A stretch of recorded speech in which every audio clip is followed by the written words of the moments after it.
Delhi Orthodox Center was inaugurated in the year 1984 by the then Vice President of India, Sri R. Venkataraman. In 2019, under the leadership of Metropolitan Dr. Yohanon Mar Demetrios, the blessing of the newly renovated center was consecrated by His Holiness Moran Mar Baselios Marthoma Paulos II.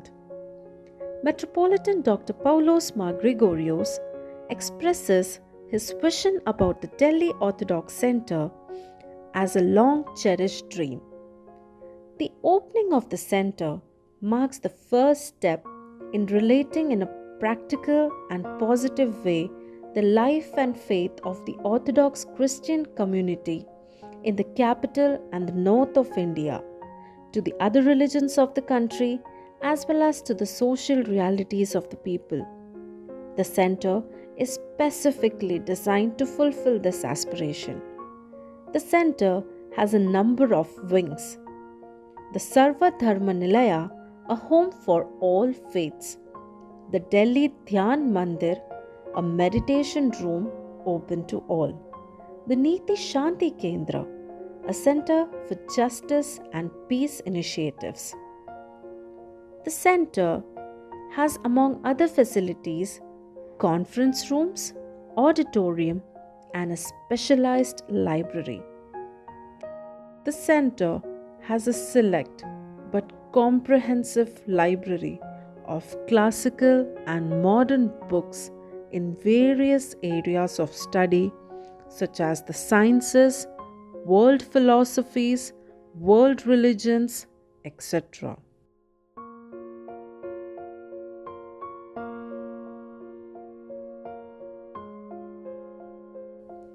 The St. Thomas Chapel is at the core of the complex. The center also houses the office and residence of the Metropolitan of Delhi.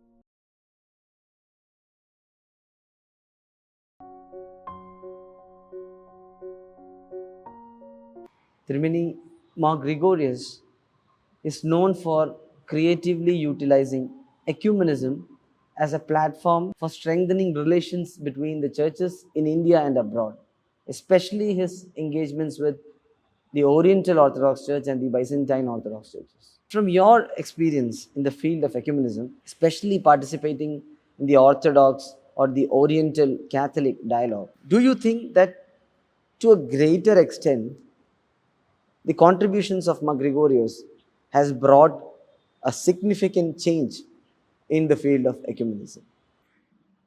I'm very happy to be engaged in this interview regarding the late Metropolitan Dr. Paulos Mar Gregorios because he was a genius whose understanding of humankind, of God, and how Orthodox theology is involved passes our ordinary understanding. So I trust this will be one avenue by which we can expose many people who have not encountered or had the chance to know the late Metropolitan personally or otherwise can gain an acquaintance. And especially Metropolitan Gregorios Tirumeni is known for his endeavors in the field of ecumenism.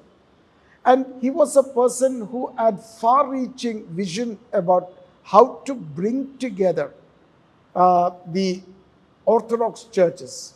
And in the World Council of Churches, certainly his contributions cannot really be praised enough.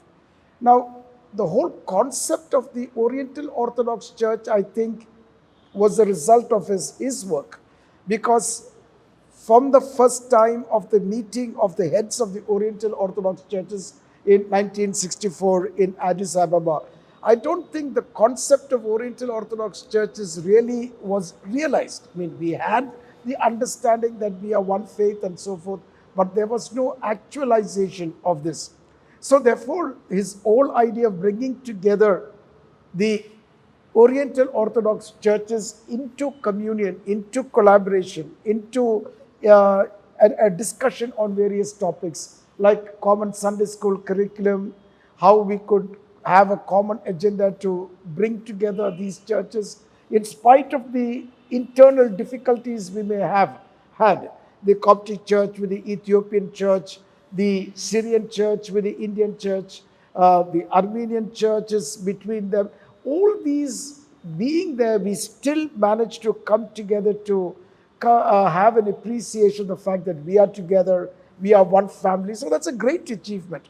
The other side that one has to be really thank Metropolitan Gregorios Tirumeni was how he tried to bring together the Oriental and the Orthodox churches into dialogue. And because of his efforts and because the theologians of both churches together discussed all our issues today, we stand on the brink of intercommunion. We have resolved all theological issues. So therefore, I don't think you can really ever thank Metropolitan Gregorios Tirumeni enough for what he has accomplished in the Orthodox churches, in the two families, the Oriental and the Eastern Orthodox Church. Mar Gregorios was known for his Bible studies, sermons, lectures, especially the 1961 World Council of Churches Assembly in New Delhi, the Bible study session by which he became very renowned and reputed speaker. What was his perspective and approach while he interpreted the Holy Bible? Before he became renowned as a bishop and a theologian, when he started out, came to be recognized at the in his early stages, Maraman Convention, he came there and said, give me some time in the afternoon. And he started Bible study. Most priests and participants would go to sleep during that time. That's the time. And pretty soon, all the people who had been flocking to this Bible study, that was his ability to present the message of the Holy Scriptures. Now, what you found outstanding with regard to Metropolitan Gregorios was, one, he had a nice theological framework for understanding the Scriptures. So therefore, when he analyzed the Scriptures, he took a holistic perspective, not just piecemeal approach to how you understand St. Paul in isolation from the Gospels and from the early church and so forth. So therefore, that holistic approach was very, very important. Second, of course, was his command of languages, that is the biblical languages. He could so very easily read Greek and Hebrew and Syriac and bring out the nuances of meaning which escapes most people. So therefore, his ability to bring out, to elicit the meaning of the text, not depending on the views of others, but his own understanding of the Holy Scriptures and other. And therefore, he was, I think, gifted by the Holy Spirit to understand the deeper meaning of Scriptures. I know once when I was at St. Vladimir's, I met one of the professors there, and he was a member of the Orthodox Church of America, OCA. And he said he belonged to a different church denomination. It was just through one Bible study of Metropolitan Gregorios that he became an Orthodox Christian. So that was the power and the ability of Metropolitan Gregorios to expose and to interpret the Holy Scriptures. Your Grace, his life and contributions are ever inspiring, especially to the Sunday school students. So you being the president of the Sunday School Association of the outside Kerala region, what are the ideals of Mar Gregorios that can be exemplified to the Sunday school students? For one, I think his ability to communicate the understanding and experience of God in the simplest languages. I've seen him talk to little children, and they so easily understand what he has to pass on. So even though his theological understanding was way beyond that what we could understand. Yet, his ability to reach out and communicate with children was outstanding. You could see the rapt attention by which the children would be listening to the Trimeni. And he would take complex issues, the biosphere and how we were involved with that, and make it so very simple to children with examples that they could easily understand. But certainly, if you ask me what is the biggest point that you would communicate, is an experience of God in as far as the Eastern Church is concerned, not as Western Christianity would expose, but what he understood from the church fathers and how bringing up children within Orthodox family, Orthodox parish, Orthodox church, and what does that mean? All that he communicated to the children and tried to sort of bring them into this experience of what we would call orthodoxy.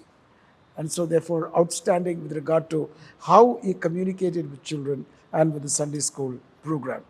Your Grace, we know that Mar Gregorios engaged himself in various dialogues with religions and most of the time he came out successful. What according to you must be that predominant factor that has brought so much conviction in him to use dialogue as a transformative tool? Of course, his deep conviction coming out of the experience of God. From all that I have known of Metropolitan Gregorios, his deep trust in God and belief in Jesus Christ.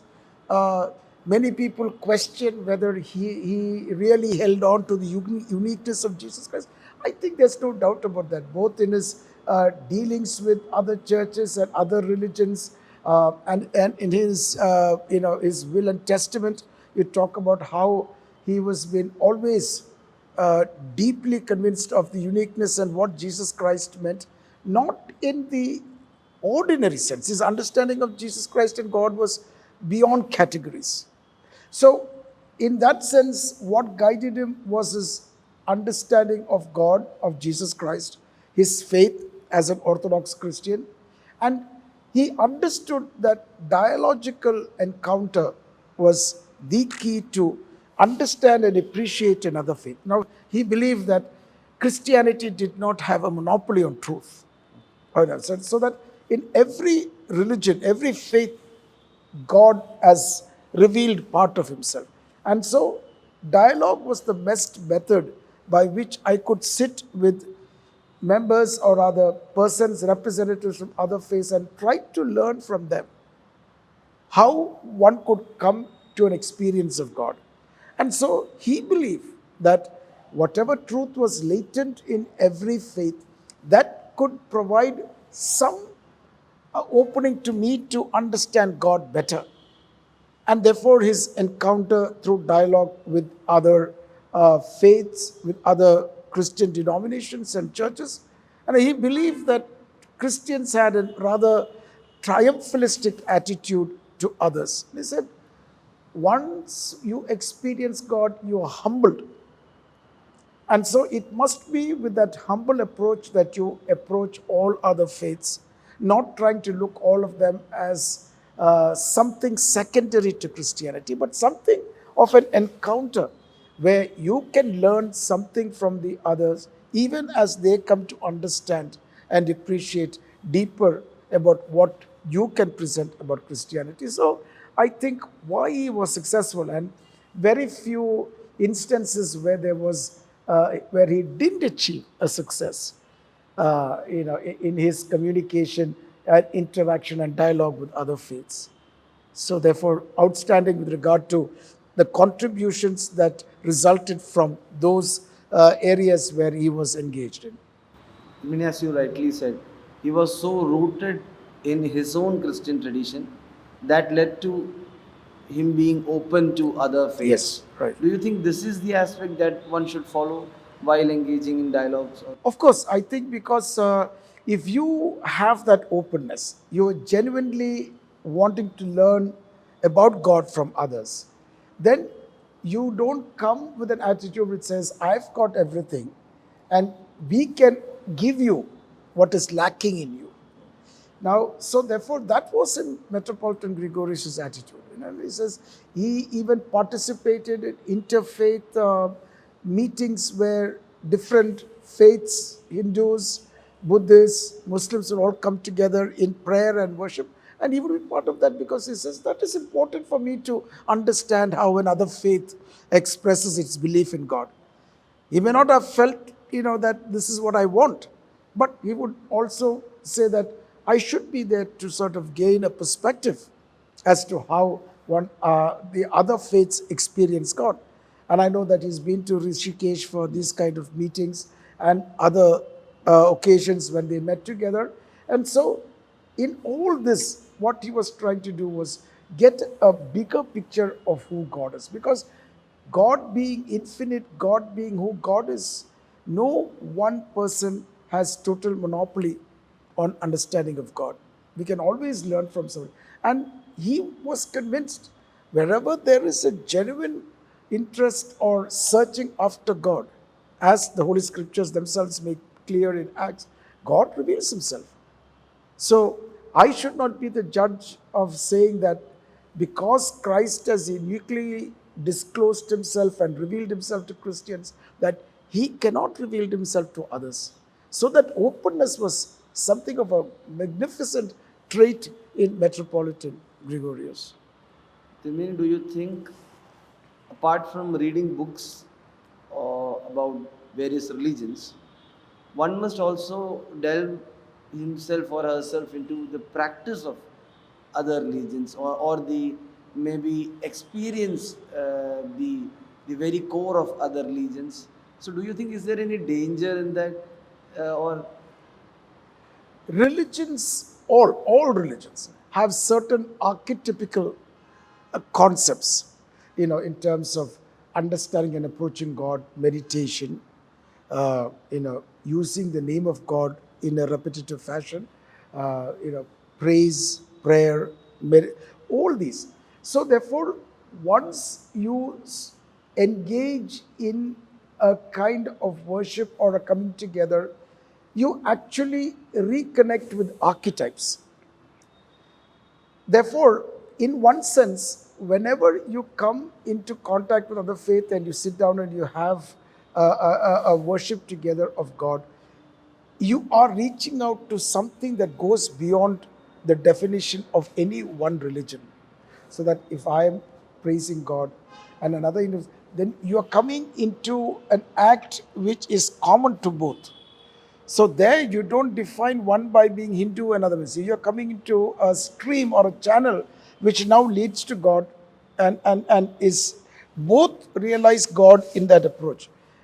It is not necessary for one to be totally convinced of, or totally immersed in the worship structures and patterns of another faith.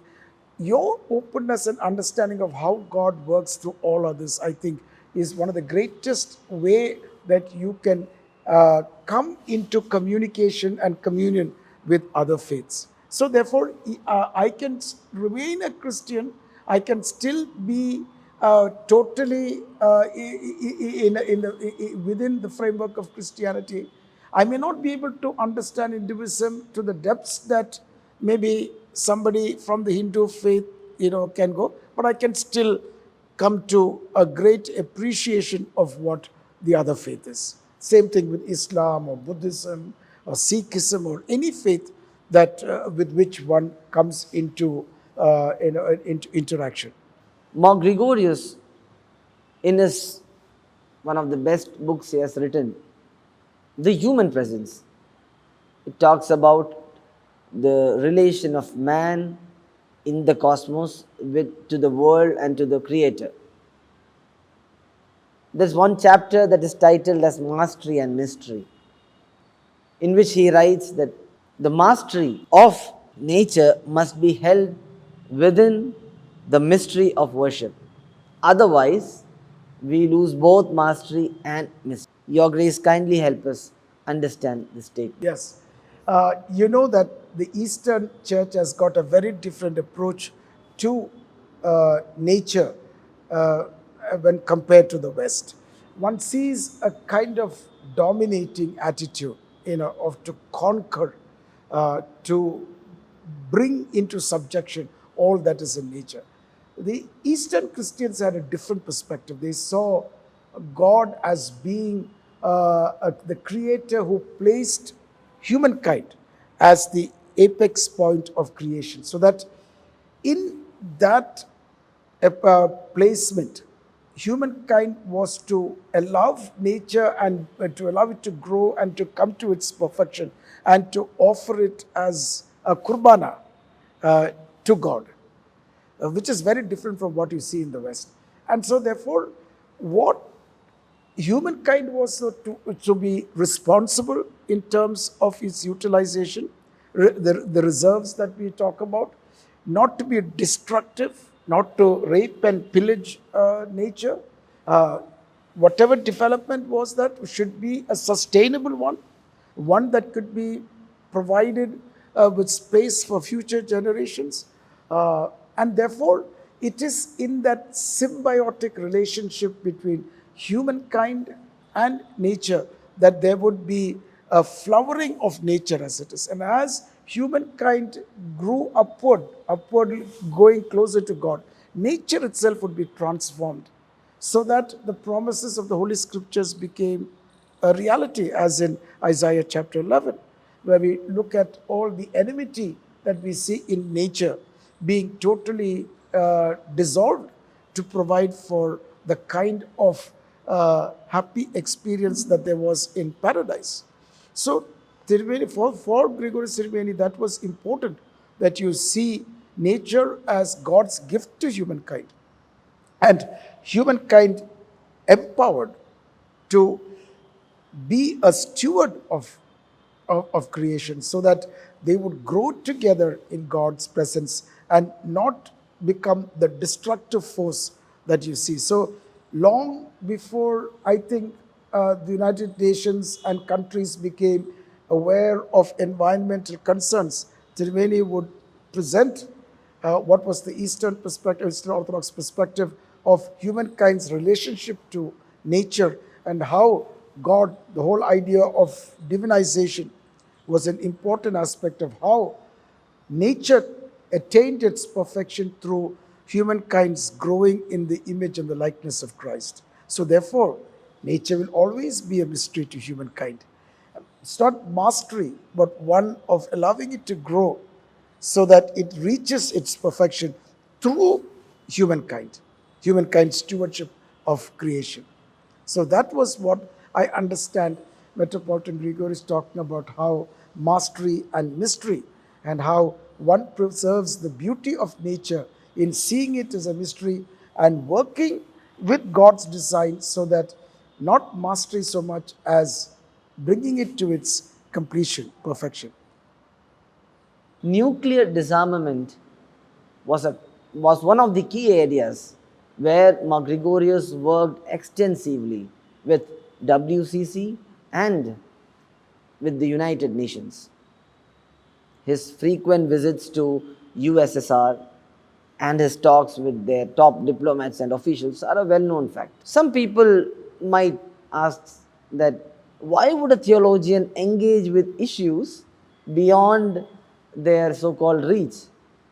Or should not they must be focused more on their ecclesiastical affairs or focused on how to spiritually nourish the believers? See, for Tirumeni, and I said this before, holistic understanding. He saw God working in every aspect of human endeavor. So, one field of human enterprise was not compartmentalized from another. It was not cut off. In all, he saw how God worked in science, in the church, in politics, in society, care for human environment, everywhere. He saw the finger of God. And I remember when I should talk to him on some of these issues, he said, the Holy Spirit is working, and that time it was not Russia, it was USSR. And he says he's working in USSR and in China, through the United Nations and otherwise, to bring all the communities together. And today when you look at it, you can see that if you open the boundaries of your mind, how God is moving all history to the kind of conclusion that He had intended. Whether it's Russia, whether it's China, whether it's the Southeast countries, Middle Eastern countries, United States, whatever, all of them. So for Tirumeni, for Metropolitan Gregorios, every field was one where he saw God's actions.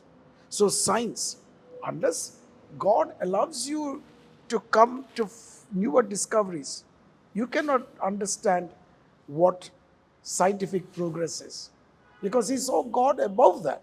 Science was not this kind of an enterprise where everything is so objective and that there is an infinite progress.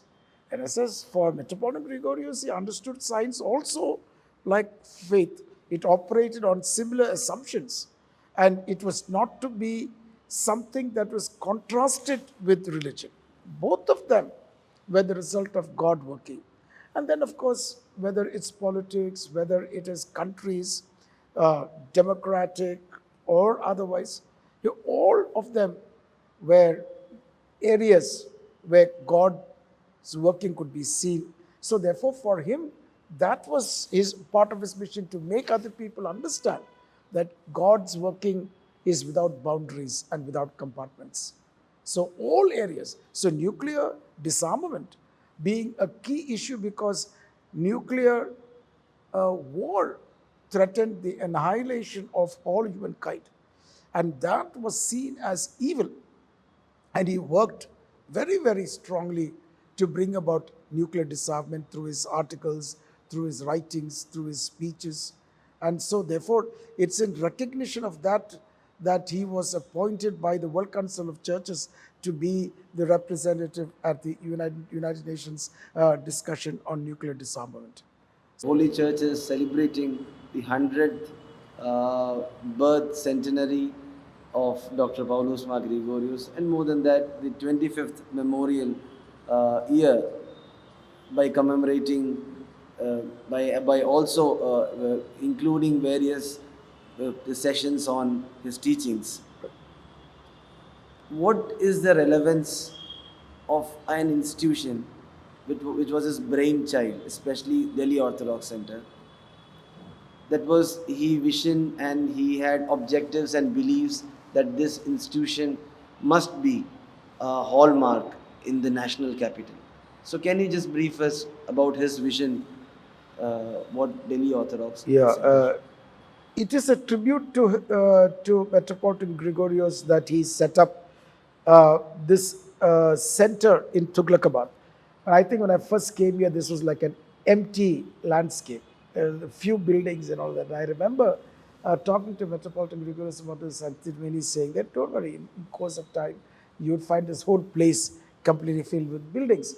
And when he located it in South Delhi, it was to bring together all minds for a better consciousness and development of humankind as a whole, and then to be a focus in this national capital. So he had every kind of dialogue going, interfaith, and then of course philosophical understanding. He had professors from JNU come over to discuss so many things. He worked with educational institutions to try to revolutionize their concept.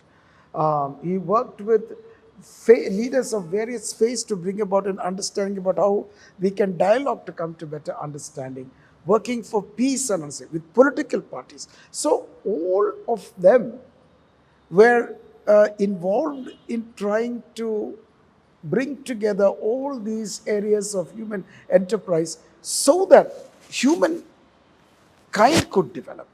And therefore, this center was the place where they all, had their meetings, not all the time, but many of the meetings were here, Sarva Mada Nilayam, or intellectual meetings and so forth. So we haven't even really started to sort of come close to all his projects. And then, of course, Bible studies, theological discussions, all of them operating out of the center so that this became a nodal point for how all people of all persuasions and of all different approaches to life could come together in dialogue and interaction and go away feeling that we have come that much better to an understanding and cooperation with humankind as a whole. And therefore, Metropolitan Gregorios is a key figure in that, because it was his genius that laid the foundations for such an interaction and dialogue.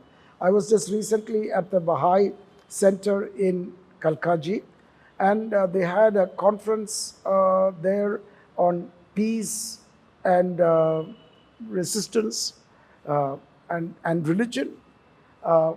And one of the names that kept coming up, especially by Dr. Merchant, who knew him personally, and others, was Metropolitan Gregorios. He was a foundational person who would use these avenues to bring about better understanding. So you can see how far has been the impact of Metropolitan Gregorios, even after these many years after he has passed away from us. Still, his thoughts and ideas being seminal, for many people. So, Triveni, my last question. What is Mar Gregorios to you?